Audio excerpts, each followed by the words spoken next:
자, 오늘도 웨스트민스터 신앙고백서 우리 계속해서 또 공부 이어가겠습니다. 오늘이 113강이 되겠는데 오늘은 우리가 16장 새로운 장을 이제 시작하게 됩니다.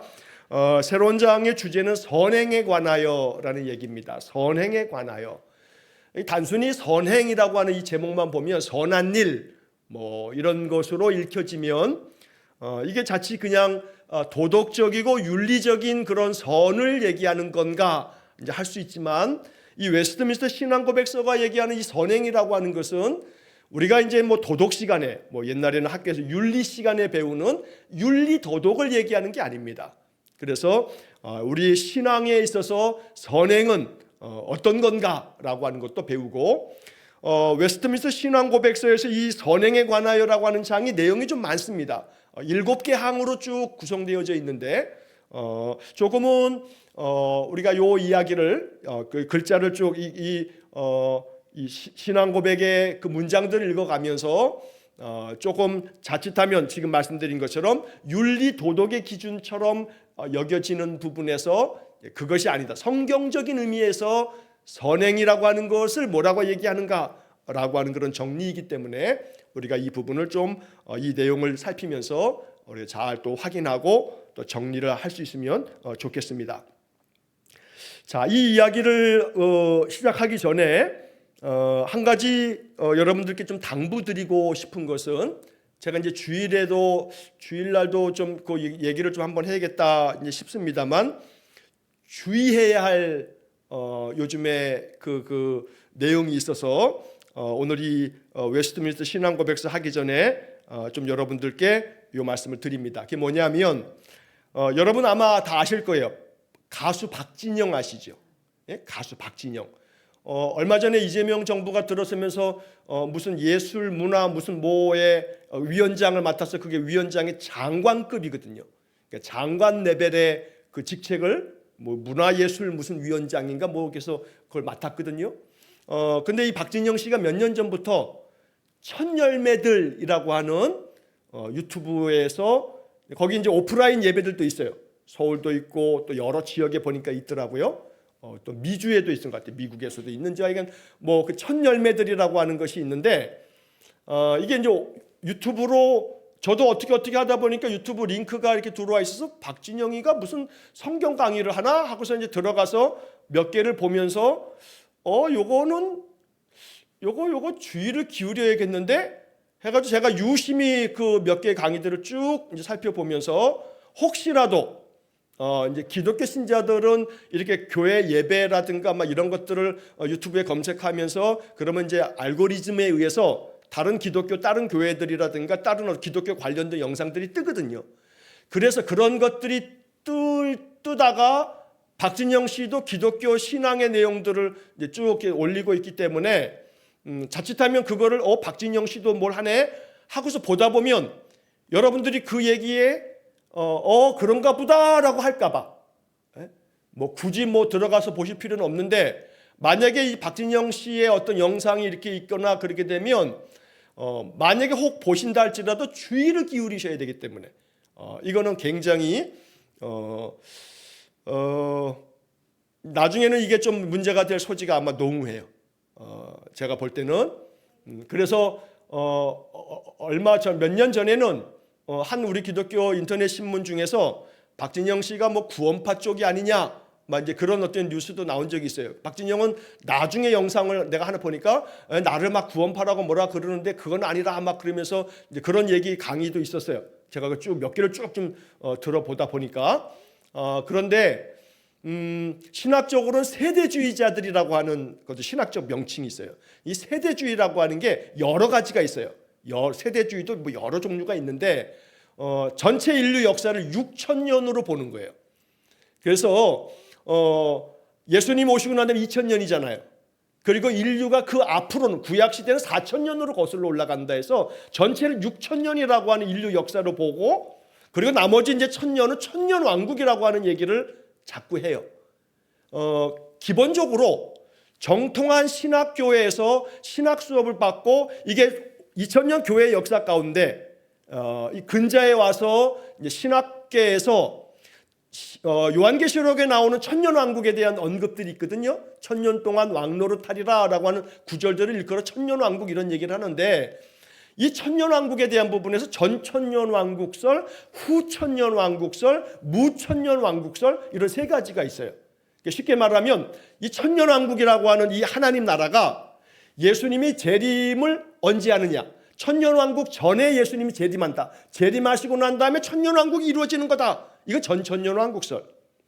그리고 천년왕국이 있고 난 다음에 예수님이 재림하시는 거다, 이거 후천년왕국설.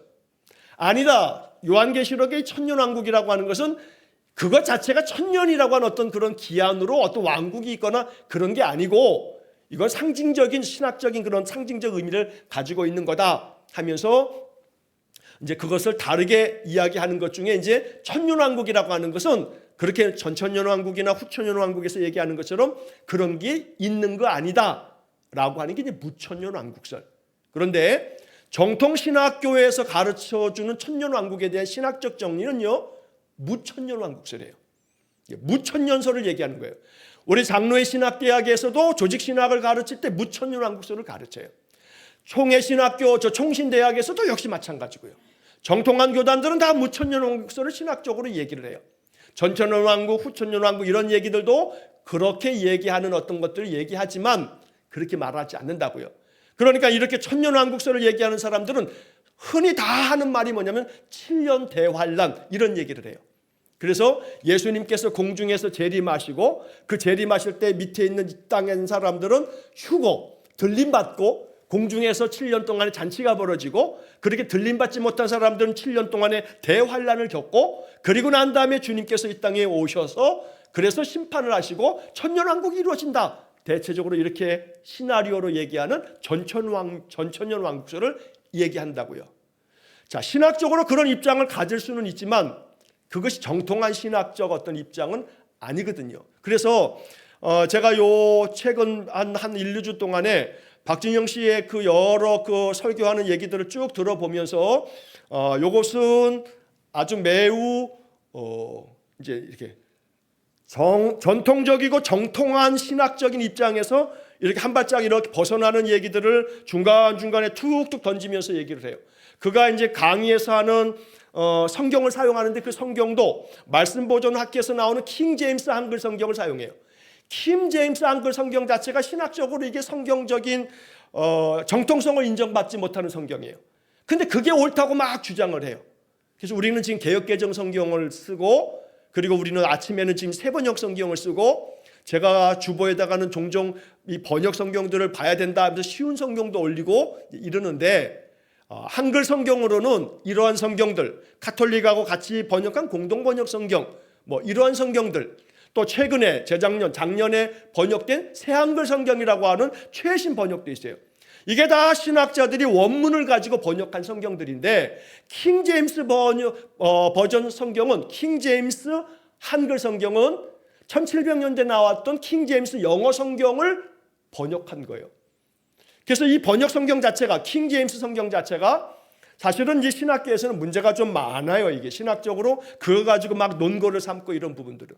박진영 이 사람의 쭉 그 자기들 예배라고 하고, 박진영 씨가 뭐 신학을 어디서 공부를 한 것이라고 알려져 있지 않은데, 어디서 뭔가를 뭐 7년 동안 자기가 막 이 성경을 파고 뭐 그래서 많은 기성교회 목사님한테 아무리 물어봐도 답을 제대로 못 해주고 뭐 그래가지고 자기가 막 이제 이렇게 해서 얘기하는 거라고 그렇게 강의를 쭉 하는데, 아주 의구심이 많이 들고, 최근에 이 창세기 우리가 이 창세기 6장에서 하나님의 아들과 또 사람의 딸들이 결혼하면서 그러면서 네피림이라고 하는 것이 이 장대한 자가 났다라고 하는 얘기도 제가 며칠 전에 이 설교 시간에도 쭉 새벽에 쭉 말씀을 드렸습니다만, 창세기 6장에 최근에 제가 새벽 예배 올렸던 그 영상을 한번 보시면 그게 정통한 신학의 입장인 거예요.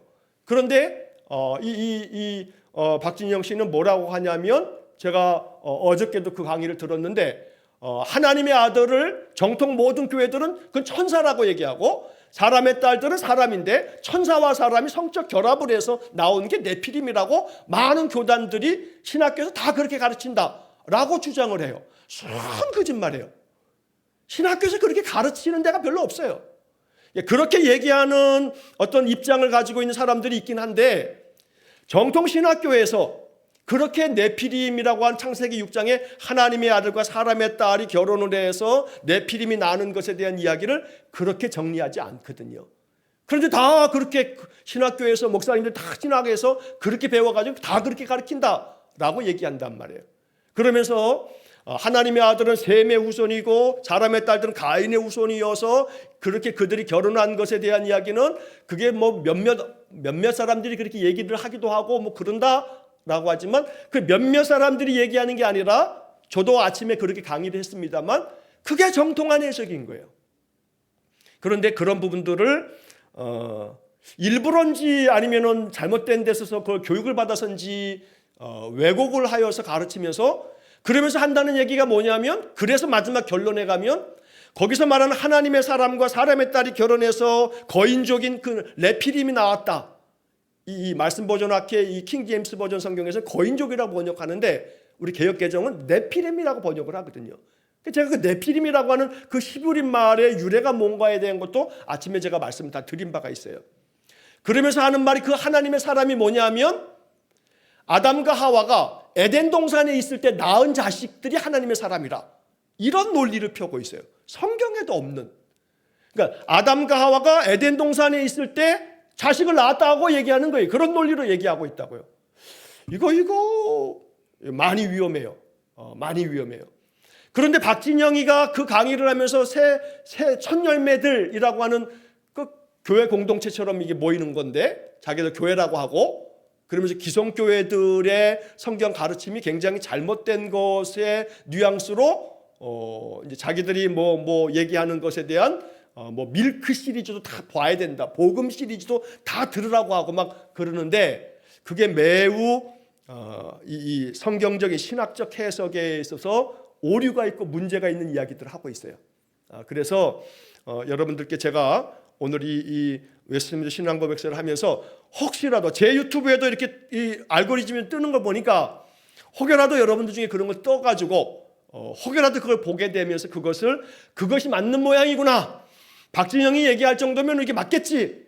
라고 유명 연예인이고 뭐 장관급의 그 사람이 얘기하는 건데 라고 해서 아무 비판 없이 받아들이는 것은 대단히 경계해야 된다.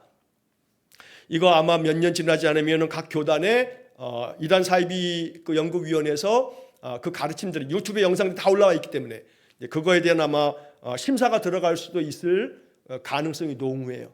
그래서 이거 또 이렇게 얘기하면 그게 뭔가 해가지고 또 이제 들으시려고 하실지 모르겠지만 뭐 들어도 상관은 없어요. 뭐 그걸 뭐 강제해서 뭐 제가 뭐 듣지 말라고 막 이제 그럴 것까지는 없는데 혹여라도 그런 영상이 알고리즘으로 뜨면 여러분들이 그게 진짜인 줄 알고 그렇게 받아들이면 곤란하다. 다 틀린 건 아니지만 그러나 많은 얘기를 바르게 하지만 그러나 그 바르게 얘기하는 것들 중에서 상당수가 정통교회 신학 2000년 교회 기독교 개신교 신학의 역사가 있는데 그 신학적인 어떤 그런 해석들에서부터 약간 벗어난 그런 해석들이 심심치 않게 나오기 때문에 이거 약간 삐딱선으로 지금 가고 있다 하는 그런 우려가 매우 깊습니다. 그래서 여러분 이거 굉장히 주의를 기울여야 하기 때문에 말씀을 드리고 그래서 이 수요일마다 제가 지금 웨스트민스터 신앙고백서를 우리가 지금 113강까지 왔습니다만 신앙적으로 우리의 신앙의 체계를 바르게 형성하는 것이 대단히 중요합니다. 왜냐하면 어떤 것을 들어도 이건 좀 문제가 있는 것처럼 보이는데 라고 하는 것들을 느낄 수 있어야 되는 거예요. 그것은 바른 신학에서 바르게 성경을 잘 배워야만 분별력이 생겨요. 그래서 뭐가 잘못됐다라고 하는 것을 딱 꼬집어서 뭘 얘기를 못한다 할지라도 이건 좀 이상해. 이거는 좀 내가 그동안에 교회에서 배워왔던 것하고는 다른 얘기를 하고 있어 라고 하는 것쯤은 느낄 줄 알아야 돼요. 그래서 이 웨스트민스터 신앙고백서를 통해서 우리 교회가 가지고 있는 또 장로교회가 가지고 있는 그런 정통한 신학적 입장들을 우리가 정리할 수 있는 것이기 때문에 우리가 수요일마다 이 말씀 공부를 우리가 잘 마음속에 유념하면서 해야 되겠다 하는 말씀을 좀 드립니다. 주일에는 지금 말씀드렸던 이 설명을 제가 다 설명드릴 수는 없겠습니다만 유의하셔라. 거기에는 신학적인 오류가 많이 있고 또 신학적 해석이 좀 곁길로 좀 많이 빠져나가고 있는 중인 것 같다 하는 그런 우려의 이야기로 제가 좀 대신할 텐데, 오늘 이 수요 예배 드리시는 분들은 이제 그 부분에서 더욱더 주의를 기울이시기를 꼭 부탁을 드리겠습니다. 자, 1항부터 좀 먼저 보시겠습니다. 선행에 관하여라는 이야기의 첫 번째 항목은 이렇게 내용이 있습니다. 내용부터 보시면, 선행은 하나님께서 자기의 거룩한 말씀 안에서 명령하신 것만 인정된다. 아무 정당한 이유 없이 사람이 맹목적인 열성으로 또는 선한 의도를 가장해서 고안해낸 것은 인정되지 않는다라고 이렇게 되어 있습니다. 내용이 선뜻 이게 뭘 얘기하려고 하는 거지? 라고 하는 부분에서 이렇게 바로 와닿지 않는 문장으로 되어 있어요. 시간적인 갭이 크기도 하기 때문에 그럴 수도 있어요. 무슨 말씀이냐면, 이 웨스트민스터 신앙고백서가 만들어진 것이 근 400년 전의 이야기니까 400년이라고 하는 이 시차가 크죠. 그러니까 어떤 그런 문화적인 차이, 또 어떤 그런 생각의 차이, 뭐 이런 것들도 있기 때문에 그들의 사고 체계가 만들어 놓은 이 신앙고백서가 너무 오래된 고백서이기도 해요. 그러나 그럼에도 불구하고 이제 이런 얘기가 뭘 담고 있는가라고 하는 것을 우리가 이제 차근차근 잘 해석해내면, 그걸 얘기하는구나라고 하는 것을 이제 알 수가 있는 거죠. 자, 첫 번째 문장에서 선행은 하나님께서 자기의 거룩한 말씀 안에서 명령하신 것만 인정된다. 이게 뭐냐면, 선행 그러면 말 그대로 선한 행동이죠. 그러면 선한 행동이 뭐냐고요? 뭐가 선한 행동이에요? 가다가 어려운 사람 만나서 그 사람 도와주는 거, 또 불쌍한 사람 있어서 또 뭐 구제도 하고 뭐 이렇게 하는 거, 그 선행이죠. 그런 것이 선행이 아니라는 얘기가 아니라, 선행의 기준이 뭐냐, 선행을 우리가 어떻게 정의할 거냐라고 하는 부분에서 이 첫 번째 문장은 아주 대단히 중요한 문장이 되는 거예요. 왜냐하면 선행은 뭐가 선행이냐면, 하나님께서 자기의 거룩한 말씀 안에서 명령하신 것만 인정된다. 그것만 선행이다라고 말하는 거예요. 자, 이 얘기가 뒤에 이제 명령하신 것만이라고 아주 제한적으로 딱 문장이 써 있으니까 이게 이제 오해를 불러올 수도 있는데, 이 얘기에서 초점은 뭐냐면, 선행이라고 하는 것은 뭐가 선한 행동이냐, 그 선한 행동을 판단하는 기준이 뭐냐. 윤리와 도덕이라고 하는 것은 인간이 마땅히 해야 할 일, 그게 윤리죠, 윤리. 그런데 인간이 마땅히 해야 된다라고 하는 그 일들이 그게 윤리에서 벗어나면 그건 선행이 아닌 거죠. 그랬을 때 판단 기준은 인간의 양심, 인간의 도덕적 어떤 그런 판단 기준, 인간이 도덕과 윤리를 통해서 배워왔던 어떤 윤리적인 기준, 이것이 우리 안에서 기준이 돼서 그것이 선이다 아니면 악이다, 그것이 선이다 아니면 그건 죄다라고 하는 그런 판단을 하게 되죠. 그래서 이 첫 번째 항은 그거 아니다. 선행의 기준은 인간이 가지고 있는 윤리 도덕이 기준이 아니고, 인간이 가지고 있는 선한 어떤 양심이 기준이 아니고, 인간이 가지고 있는 도덕적인 윤리적인 교육이 기준이 아니고, 모든 선행의 기준은 하나님이시다. 그리고 그 하나님이 말씀하신 그 말씀이 기준이다 라고 얘기하는 겁니다. 선행을 뒤집어서 이렇게 표현할 때, 선한 행동을 뒤집어 얘기하면 악한 행동이죠. 그 악한 행동이라고 하는 게 소위 말해 우리가 성경적으로 얘기하면 죄 아니겠습니까? 죄야말로 선행의 반대 개념이라고 말할 수가 있는데, 성경이 말하고 있는 죄가 뭐냐라고 하는 것도 마찬가지. 죄가 뭐냐? 하나님 말씀에서 벗어나는 게 죄인 거죠. 그래서 우리가 이제 교회에서 배울 때 죄라고 하는 말이 헬란 말로 하마르티아라고 하는 말인데, 이 하마르티아라고 하는 이 단어가 가지고 있는 본뜻은 관역에서 빗나간 화살. 이게 하마르티아라고 하는 그 원어가 가지고 있는 의미라는 거예요. 그래, 빗나간 화살. 관역에 딱 맞춰요. 화살을 쏘면 그 화살이 관역에 딱 맞춰야 되는 건데, 관역에 맞지 아니하고 빗나갔다 이 말이에요. 그 빗나간 화살을 하마르티아라고 말하고, 성경에서는 그걸 죄라고 말한다는 거예요. 그 관역이 뭐냐? 그 관역이 여기 지금 말하고 있는 것처럼 자기의 거룩한 말씀, 하나님의 거룩한 말씀이 관역인 거예요. 그래서 하나님께서 성경에서 이런 것들을 하라고 명하면 하는 것이 선이고, 하라 했는데 하지 않으면 그게 악이요 죄가 된다는 거죠. 또 하지 말라 했는데 하지 말라 한 것을 행하게 되면 죄요 악이지만, 하지 말라 한 것을 하지 않으면 그게 선이 되는 거죠. 그게 선과 악, 선함과 이 죄를 나누는 기준이라고 하는 것이 사람이 가지고 있는 윤리, 사람의 어떤 도덕적인 판단, 사람이 가지고 있는 이 양심, 이게 아니라는 거예요. 그게 아니고 그 사람의 양심에 따라서 사람이 마땅히 해야 한 어떤 그런 윤리적인 그런 판단들은 인간의 도덕적 기준일 뿐이고, 하나님 앞에서의 선이라고 하는 것은 그 기준이 말씀이다.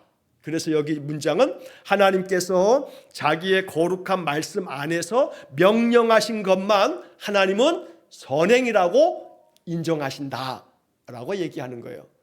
모든 기준을 하나님께 맞추는 것이 오늘 이 선행에 대한 첫 번째 문장에서 얘기하는 겁니다. 그러니까 소위 말해서 아이고 나 착하게 살았는데요 라고 하나님 앞에 주장한들, 하나님께서 그래 너 착하게 살았다고? 그래 우리 한번 변론해보자, 따져보자 하고 하나님께서 우리 인생 역사를 쫙 하나님 앞에 있는 기념책에 기록한 것들을 다 끄집어내서 그래 너 이거 선행이드냐, 너 이거 선행이드냐 하고 하나님께서 낱낱이, 소위 말해 공소장이라고 하죠. 내가 죄가 있다라고 하는 것들을 다 적어놓은 그 소장, 재판을 진행하기 위해서 그 소장을 쓰는 거 아니겠어요? 그 공소장에 나의 행위들이 다 기록되어진 것들을 낱낱이 펼쳐 보이면서 네가 선하다고? 어디 한번 보자 하고서 그 선하다고 나는 주장했는데, 나는 인간이 가지고 있는 윤리 도덕의 기준에서 선하게 살았다고 자부하는데 하나님 앞에 섰더니 아니더라 이 말이에요. 왜냐하면 하나님의 말씀의 기준 안에 나는 턱없이 선은 고사하고 죄인이요 악한 자였음을 고백할 수밖에 없는, 그래서 이제 성경이 항상 우리의 인생의 기준이 된다는 거예요. 기준. 그래서 성경을 말할 때 우리가 성경 그러면 영어로 말할 때 바이블이라고 말하죠. 성경책을 성경 그러면 바이블이라고 말하지만, 또 성경을 이야기할 때 또 쓰는 하나의 단어가 있는데 그게 뭐냐면 캐논이에요. 캐논. 캐논이라고 하는 말을 신학교에서는 이제 번역을 할 때는 정경이라고 할 때 캐논 이렇게 말하기도 하는데, 이 캐논이라고 하는 말, 우리 그 캐논 카메라 있죠. 캐논 카메라. 이 캐논이라고 하는 말은 기준이에요. 기준. 그러니까 하나님의 말씀이 기준인 거예요. 기준. 우리의 어떤 선행을 가늠하는 기준도 바로 하나님 말씀이 되는 거죠. 그래서 그 말씀을 기준으로 했을 때 선행이 판단되어지는 거다. 자, 그렇게 이제 이야기하는 것이 이제 첫 번째 문장입니다. 자, 그럼 두 번째 문장이 얘기하는 바는 뭐냐면, 아무 정당한 이유 없이 사람이 맹목적인 열성으로 또는 선한 의도를 가장해서 고안해낸 것은 인정되지 않는다. 이렇게 말합니다. 그러니까 이 1항이 얘기하는 것은 뭐냐면 선행의 정의, 선행이 뭐냐라는 것을 얘기해 주는 게 첫 번째 항목의 두 개의 문장인 거죠. 자, 두 번째 이 문장을 보면 아무 정당한 이유 없이 사람이 맹목적인 열성으로 고안해낸 거. 그러니까 사람이 아주 열성을 다해서 무언가를 해요. 그런데 그게 어떨 때는 맹목적이다 싶을 정도로 그렇게 열심을 내요. 하지만 이런 것들이 다 하나님 앞에 선한 것이라고 인정되겠나? 그 인정되지 않는다는 거예요. 자, 여기서 말하는 것은 우리가 조금 이제 구분해야 될 것이 뭐냐면, 우리 인간이 지금까지 인류가 지금까지 이렇게 살아오는 과정 속에서 인간에게 의해서 인간이 그 하나님이 주신 하나님의 형상, 하나님께서 우리 인생들에게 주신 그 선한 양심, 이것이 만들어낸 윤리와 도덕, 이런 것들이 이것이 다 인정되지 않는다. 그런 얘기가 아니고, 여기서 좀 더 제한적으로 이 얘기를 쉽게 이야기하자면, 성경적으로 보면 장로의 전통과 유전, 신약 성경의 복음서에 예수님께서 바리새인과 서기관들에 의해서 굉장히 많이 비난을 당하시고 정죄를 받으시고 막 그러셨는데 소위 말해서 이 예수님의 제자들도 안식일에 밀밭을 지나가다가 밀 이삭을 이렇게 비벼 먹었다고 안식일에 하지 못할 일을 했다고 막 비난을 당하지 않습니까? 자, 이런 것처럼 그게 뭐냐면 장로의 전통이라는 거예요.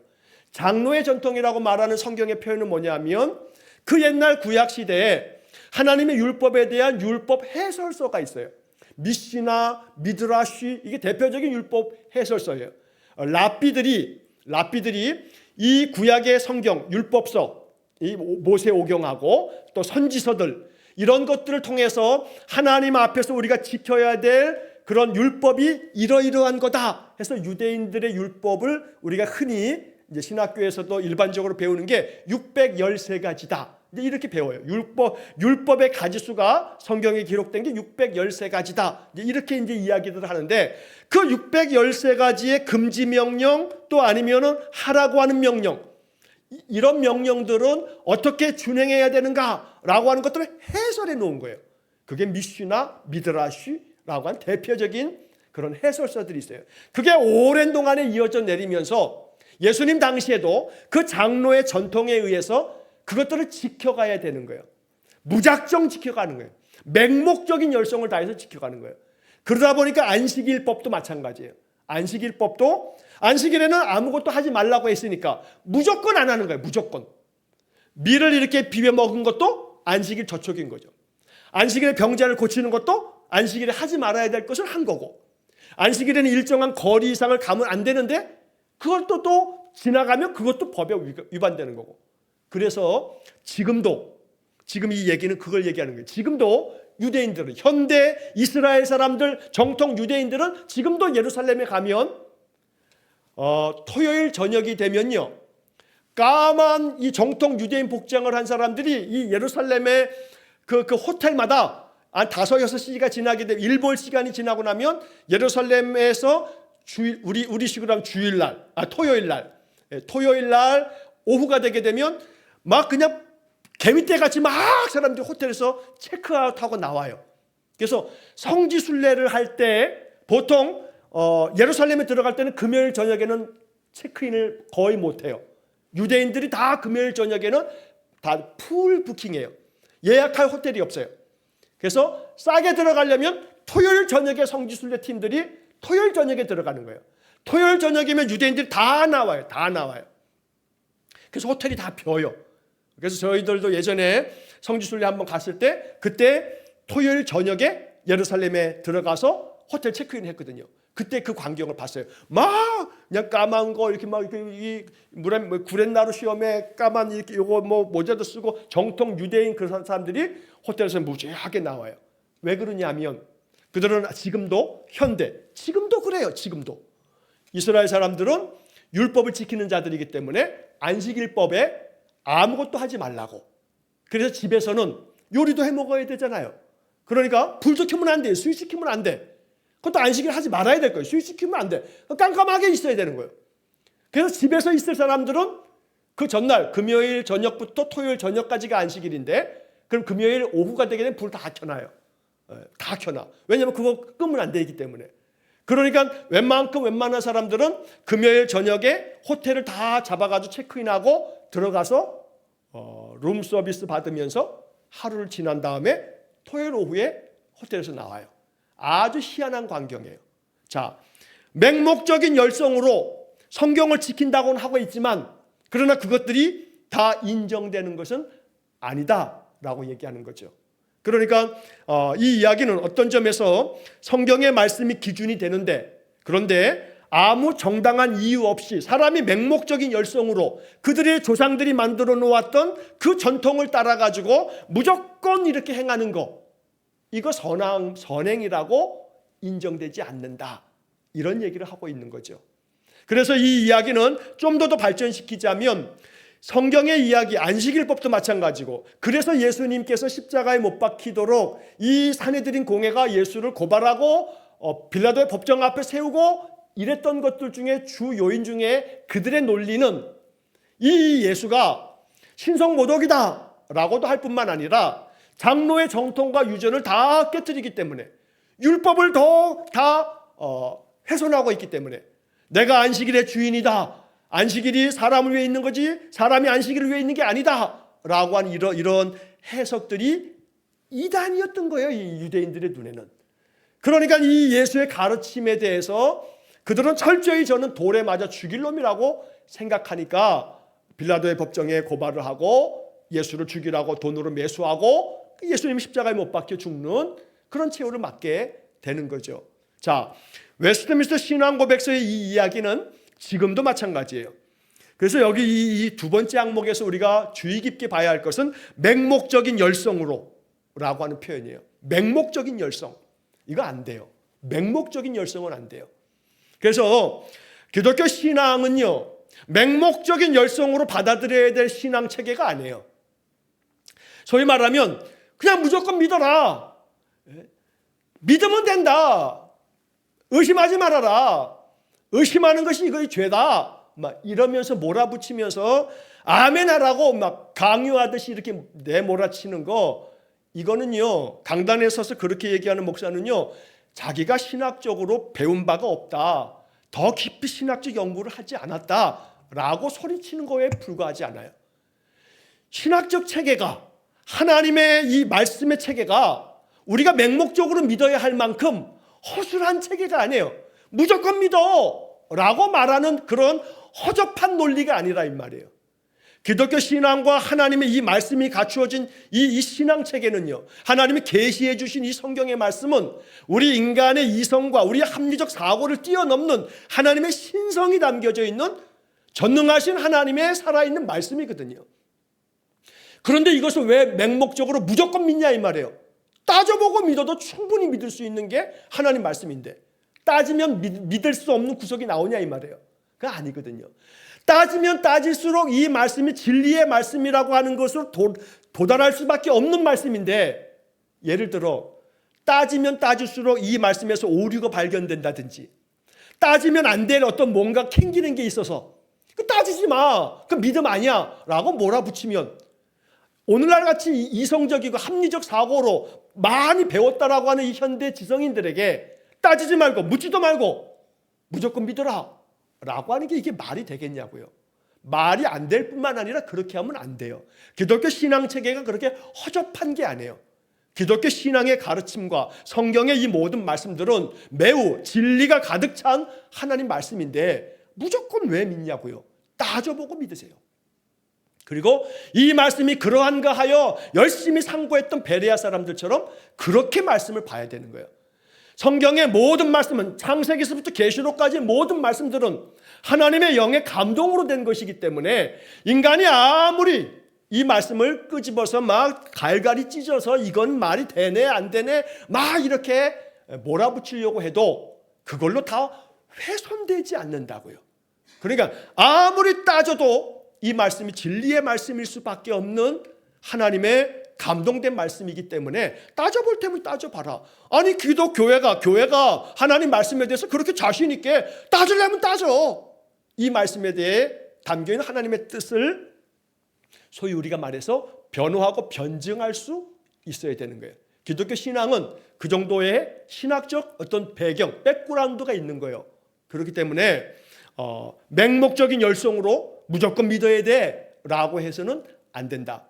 이 말씀들이, 성경 하나하나 모든 말씀들이 이 말씀의 의미가 무엇인지, 이 말씀에 담겨져 있는 뜻이 뭔지, 그것이 어떤 역사적 배경을 가지고 있고 그 시대에 이 말씀이 적혀졌을 때 그 당시 사람들의 사고체계는 어떤지, 이런 것들을 낱낱이, 그리고 이 언어가 가지고 있는 언어적인 특성은 뭐고 이게 어떤 말에서 유래가 되어서 이런 뜻으로 이 문장이 쓰여졌게 됐는지, 그러니까 여러분들 이 성경의 이야기를 해석하는 해석자는, 다시 말해 설교자는요, 성경의 말씀을 가르칠 때는 성경이 가지고 있는 언어적인 연구도 해야 돼요. 이 말씀이 중요한 단어가 구약은 히브리말로 되어 있고 신약은 헬란말로 되어 있으니까 히브리말과 헬란말들이 이게 어떻게 이 말씀 속에서 어떻게 해석되어야 되는지 이런 것들을 잘 살펴서 그걸 말씀으로 가르칠 뿐만 아니라 문화적으로도 또 역사적으로도 그 시대가 어떤 시대였고 그래서 이 말씀이 어떤 맥락 속에서 만들어진 것인지, 그리고 문학적으로도 이 말씀이 앞에 말씀 뒤에 말씀 또 이 본문의 말씀 속에서 왜 이런 표현들을 이렇게 표현하고 있는지, 그래서 이것은 역사 기록이기 때문에, 이건 시이기 때문에, 이건 교훈이 담긴 잠언의 어떤 그런 교훈적 문서이기 때문에 각각의 특성을 가지고 해석해야 된다라고 하는 문학적인 해석 방법이 있는 거죠. 쉽게 말하면 여러분, 시에서는 저 산이 지금 붉게 타오르고 있다, 산이 완전히 시뻘겋게 불타고 있다, 그렇게 얘기하면 만약에 그걸 기자가 기사문으로 쓰게 되면 그건 뭐예요? 그 산불이죠. 근데 시인이 저 산에 지금 불이 나고 있다, 그러면 시인이 그렇게 쓰면 그건 뭐예요? 그건 가을에 빨갛게 단풍이 들었다는 얘기죠.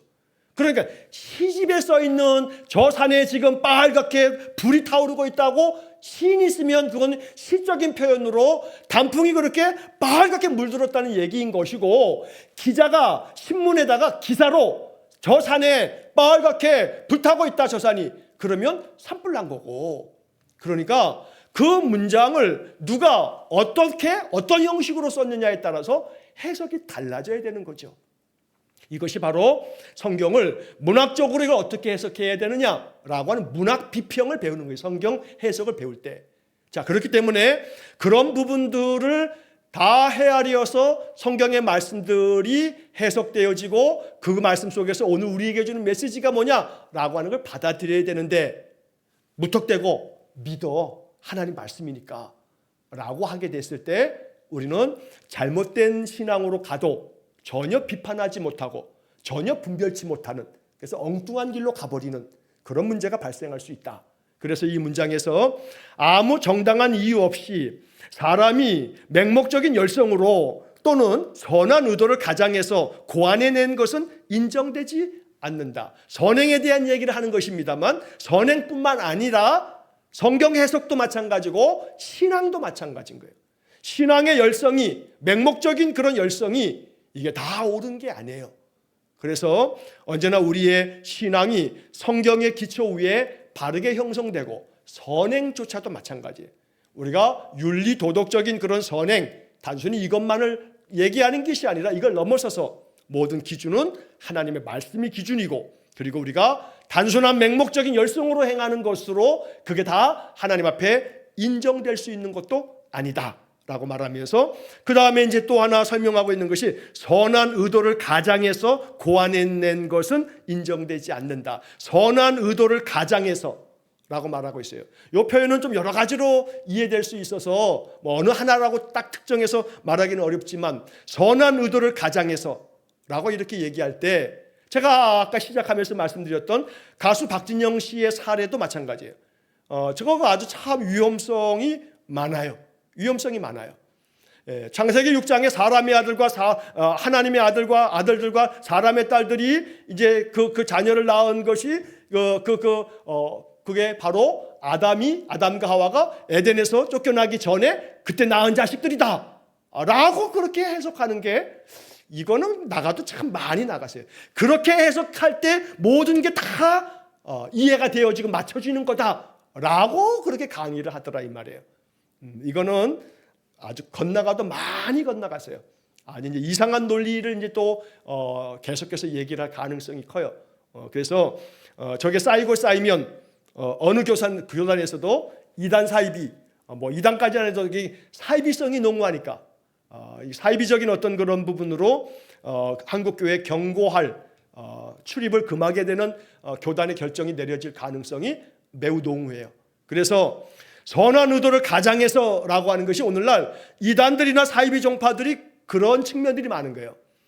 자기들 나름대로는 그게 옳다고 얘기하면서, 그래서 이제 하나씩 성경 해석을 정통한 2000년 교회의 역사가, 2000년 교회의 역사와 교회의 신학이 그냥 하루아침에 그냥 그렇게 마음대로 하고 뭐 거래하듯이 만들어진 게 아니에요. 엄청나게 많은 논쟁과 싸움과 그 속에서의 많은 순교와 이런 것들의 역사를 거치면서 형성된 거거든요.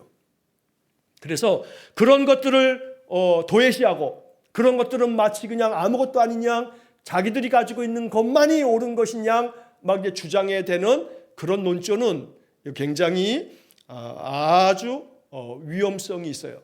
그래서 선한 의도를 가장해서라고 하는 이 거친 표현이 오늘 우리 이 현대 사회에서 이 뭐 하나님의 교회 또 뭐 신천지 아예 신천지는 요번에 그 통일교와 함께 이 정교 이 여러 가지 유착 관계 문제 때문에 뭐 지금 뭐 종단 각 이 여러 종교 단체들 그 대표들하고 이재명 대통령과 만나가지고 또 논의 속에 요번에 며칠 전에 나온 뉴스도 여러분 보셨겠습니다만 그런 어떤 이단 종파들에 대한 어떤 그런 잘못된 종교들에 대한 어떤 그런 제재라든가 종교 해산이라든가 이런 것들에 대한 요청도 하고 뭐 그랬다는 뉴스를 이제 보게 됩니다만 사실 그런 폐해가 있는 이단들에 대한 것들을 나라가 그냥 그대로 둬야 되는가라고 하는 문제는 분명히 사실은 문제 제기를 해야 되는 부분이긴 하나 또 이것을 어떤 정치 권력에 의해서 종교라고 하는 것에 대한 어떤 영역을 또 어떤 판단하고 재단하는 것으로 이게 이제 이게 물꼬가 터지면 그게 가지고 있는 또 위험성도 있기 때문에 사실 참 조심스러운 영역이긴 해요. 그래서 오늘날 지금 이런 얘기들을 볼 때마다 좀 우려 반 또 더러는 또 그럴 필요성도 또 느껴지는 인정 반 뭐 이런 측면이 있어요. 자, 여기서 말씀드리려고 하는 의도는 선한 의도를 가장해서 고안해낸 여러 가르침들이 박진영의 첫 열매들 거기서 지금 계속해서 몇 년 동안에 그 강의 올려놓은 것들 뭐 복음 시리즈 뭐 밀크 시리즈 뭐 그걸 보고 와서 그 다음에 이걸 들으라 막 그 강의 시간에 박진영이가 그런 얘기를 자주 해요. 근데 그거 아주 곁길로 가고 있어요. 처음에는 선한 의도로 말씀을 좀 알겠다고 하는 마음으로 막 그랬겠지요. 그런데 그러면 자기가 그 말씀들을 배우기 위해서 어디서 어떤 코스로 어떻게 정통한 신학을 내가 이렇게 배워서 이 말씀들이 내가 그동안에 찾지 못했던 그러나 2000년 교회가 신학이 정리해 놓은 이런 말씀들이라고 얘기해야 되는데 그동안의 기성교회들이 이거를 얘기 안 해줬다. 그래서 이거가 내가 연구해 보니까 이거더라 라고 하는 논조로 지금 흘러가고 있거든요. 박진영이가. 그래서 이거는 굉장히 아주 위험성이 아주 짙은 거예요. 그래서 그가 몇 사람들을 만나서 누구한테 물어봐가지고 어떻게 대답을 들어서 그거 대답을 못 해주더라 그러면서 그냥 막 매도하고 있는지 모르겠지만 그거 아주 난센스의 말이에요. 이야기해주지 못할 것이 없거든요. 모든 성경의 이야기들을. 그래서 최소한 그가 정통한 신학교의 성서신학자들 조직신학자들하고 토론해 본 적이 없는 사람 같아요. 장로의 신학대학의 성서신학자들하고 조직신학자들 같이 토론을 하게 되면 다 얘기가 될 수 있는 것들이에요. 그가 지금 궁금했다고 얘기했던 것들이. 그런데 그런 것도 하나 하지 않은 것 같아요. 그러면서 이렇게 마치 막 그 자기가 발견하고 또 학습한 어디서 배웠으니까 자기도 가르치는 거 아니겠어요? 어디서 배웠는지에 대한 출처를 얘기를 해야죠. 내가 어디서 배웠다. 내 선생은 누구다. 라고 해야 될 거 아니에요. 이제 그러니까 이제 의심을 사는 거예요. 그 구원파의 유병원 씨 예전에 세월호 때문에 죽은 사람. 그 유병원 씨의 형님의 그 딸하고 그러니까 딸이 박진영의 부인이었거든요. 그래서 유병원의 조카 사이가 되는 거예요. 그래서 구원파 논쟁이 몇 년 전에 일었던 거거든요. 가족사는 몰라요. 뉴스로 나와 있는 기사가 그렇다는 거예요. 그래서 이 박진영이가 그가 뭐 구원파다고 한 논쟁이 막 있었는데 최근에 그 자기 자신이 나 구원파 아니다 라고 얘기하니까 아니라는데 왜 자꾸 그거 의심하느냐 라고까지 얘기하니까 아니라고 쳐요. 아니라고 쳐. 아니라고 치면 자기가 신학을 미국에 가서 어느 교수에게서 어떤 신학교에서 배워왔든지 아니면 한국의 어떤 신학교에서 어떤 교수 밑에서 신학을 배워왔든지 아니면 어떤 목사님에서 성경 공부를 했든지 그걸 시간마다 내가 가르치는 이 얘기가 그래서 이런 정통한 가르침이라 라고 밝히든지 그런 것이 아닌 엉뚱한 얘기를 엉뚱하게 해대면서 그것이 마치 가장 바른 성경의 해석인 양 이야기하는 거 이거 매우 바람직하지 못해요. 그래서 저는 이 일항에 선한 의도를 가장해서 고안해낸 가르침으로밖에는 보이지가 않아요. 그래서 이거는 아주 매우 경계도 노란불이 아니라 이건 빨간불이다 라고 하는 것을 제가 재차 강조해 드리면서 오늘 이 1항에 대한 것은 선행에 대한 주제를 얘기하고 있는 표현이지만 앞서도 말씀드린 것처럼 선행의 문제만, 여기 주어가 선행은이라고 되어 있지만 선행뿐만 아니라 성경 해석과 우리의 신앙이 다 마찬가지. 신앙의 기준은 하나님의 말씀이 기준이죠. 목사가 강단에서 얘기하는 설교가 하나님의 말씀에서 벗어나서 자꾸 지 얘기하고 또 자기 경험 얘기하고 자기 경험이 성경적으로 이렇게 맞더라 이렇게 주장하는 것은 그건 강단에서 설교자의 바람직한 자세가 아니에요. 성경이 뭘 얘기하고 이것이 오늘날 우리에게 어떤 메시지를 담고 있고 이렇게 바르게 성경 해석하는 것이 강단의 설교자의 역할이어야 돼요. 그럴 때 항상 기준은 하나님의 거룩한 말씀 안에서 명령된 것을 바르게 신학적으로 해석해 주는 게 필요하다. 그래서 그렇지 않고 또 동시에 아무 정당한 이유 없이 그냥 맹목적으로 열성을 다하도록 믿으라고 그냥 그렇게 주입시키는 것, 이것도 하지 못할 일이에요. 그렇게 하면 안 돼요. 그러므로 언제나 우리의 열성은 말씀이 그러한가 하여 더 따져 묻는 그런 마음이 필요해요. 우리의 마음속에 끊임없이 질문하고 끊임없이 묻고 끊임없이 이 말씀을 파헤치려고. 왜냐하면 파헤치면 파헤칠수록 하나님의 진리의 말씀을 그 속에서 발견할 수밖에 없기 때문에. 우리가 유명한 일화 중에 그런 얘기가 있죠. 벤허라고 하는 영화를 아마 옛날 분들 다 아실 거예요. 그 벤허를 쓴 사람이 맨 처음에 벤허를 쓰게 된 그 동기가 그 전에 그가 이 기독교 신앙이라고 하는 것이 얼마나 거짓되고 잘못된 건가를 자기가 밝혀내겠다고 성경을 계속해서 읽고 탐구하다가 결국 그가 자기가 그렇게 기독교가 잘못됐다라고 하는 것을 부정하려고 그렇게 찾다가 결국 그 속에서 성경에서 하나님 만나게 되고 그러면서 그가 만들어낸 작품이 배너 작품이라고 하는 일화를 아마 여러분들 설교 중에 목사님들 통해서 아마 한 번쯤은 들어본 적이 있으실 거예요. 성경의 모든 이야기는 맹목적 열성으로 우리가 그냥 무조건 믿어야 될 것이 아니다.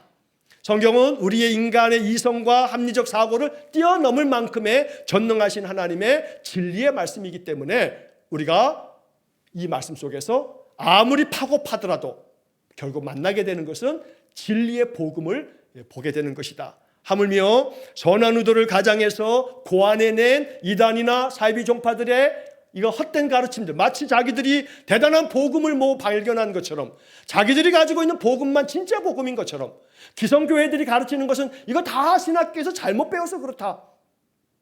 이런 식으로 매도하고 있는 그런 얘기들은 이건 굉장한 아주 오만하기 짝이 없는 잘못된 가르침들이거든요.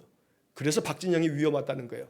기성교회와 목회자들의 성경 해석들이 매우 잘못되어서 이건 신학교에서 이렇게 가르친다고 말도 안 되는 소리를 갖다가 궤변을 늘어놓고 있어요.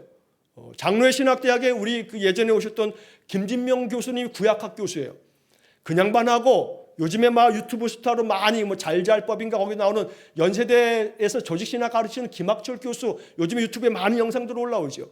그 조직신학 김학철 교수하고 구약학 우리 김진명 교수하고 이 사람들하고 같이 모여가지고 만나서 토론하고 성경의 이야기를 하더라도 박진영 씨가 얘기하고 있는 이런 논리들은 그게 얼마나 허무맹당한, 여기 표현대로 한다면 선한 의도로 가장해서 고안해낸 얘기에 불과한지. 어떻게 아담과 하와가 에덴 동산에서 낳은 자식들이 창세기 6장에 하나님의 아들들이라고 그렇게 갖다 붙이면서 해석하면서 그걸 강인지 설교인지 그 천열매들이라고 하는 그 교회 공동체가 그게 목사가 오로지 박진영의 영상만 나오거든요. 박진영이 지금 이게 설교자로 그렇게 계속 활동을 하고 있는데 그가 목사인지 이거 정체가 이게 뭔지 모르겠어요. 그래서 여러분들이 단단히 이 말씀을 통해서도 주의를 기울이시고 언제나 바른 말씀 안에 바르게 우리의 신앙 체계를 만들어가는 것이 중요하다라고 하는 말씀으로 오늘 이야기를 마치려고 합니다. 오늘 이 첫 번째 항목에서 이야기하고 있는 것은 선행은 무엇이 기준이냐? 도덕이나 윤리가 기준이 아니고 인간의 어떤 양심이 기준이 아니고 하나님의 말씀, 하나님이 명령하신 것, 이것만 선행의 기준으로 인정될 뿐이다. 인간이 아무리 만들어낸 열성적인 그런 맹목적 열성이 만들어낸 것들, 아니면 의도적으로 고안해낸 그 어떤 것들, 이것을 선행의 기준으로 인정할 수는 없다. 하나님의 말씀만이 기준이다 라고 하는 얘기가 일항의 중심된 이야기이기 때문에 그렇게 내용 정리하시고 다음 주에 성경 구절 몇 가지를 좀 더 말씀을 드려 보충을 드린 다음에 2항으로 넘어가도록 하겠습니다. 함께 우리 기도하겠습니다. 자비로우신 아버지 하나님, 우리의 신앙이 맹목적인 열성으로 방향 없이 뛰어가지 않기를 원합니다. 하나님의 말씀이 날마다 캐논 기준이 되기에 살아있는 하나님의 생명의 말씀, 진리의 말씀 안에 바르게 서서 그 말씀을 통해서 참된 길, 진리의 길, 선한 길을 찾아 나아가는 우리 모든 성도들 되게 해 주옵소서. 그리하여 참으로 의도된 그러한 가장된 것들로 인해 하나님 속지 않게 하시고 우리의 신앙이 더욱더 바르게 형성되어지도록 날마다 우리를 인도하여 주옵소서. 우리 일산음광교회 성도들이 웨스트민스터 신앙고백서를 통해서 신앙적 체계를 분명하고 확고하게 만들어서 어떤 누가 어떤 이야기를 하더라도 분별할 줄 아는 분별의 영을 허락해 주옵소서. 항상 우리의 믿음과 삶이 하나님 앞에서 온전하게 되어지기를 간절히 원하며 예수님 이름으로 기도하옵나이다. 아멘. 우리 구주 예수 그리스도의 은혜와 하나님 아버지의 극진하신 사랑과 성령의 교통하심이 날마다 우리의 신앙, 우리의 삶이 하나님 말씀이 기준이 되어 하나님께서 기뻐하시는 길을 걸어가기를 소원하는 머리 숙인 귀한 성도들 위해 영원토록 함께 하시길 축원하옵나이다. 아멘.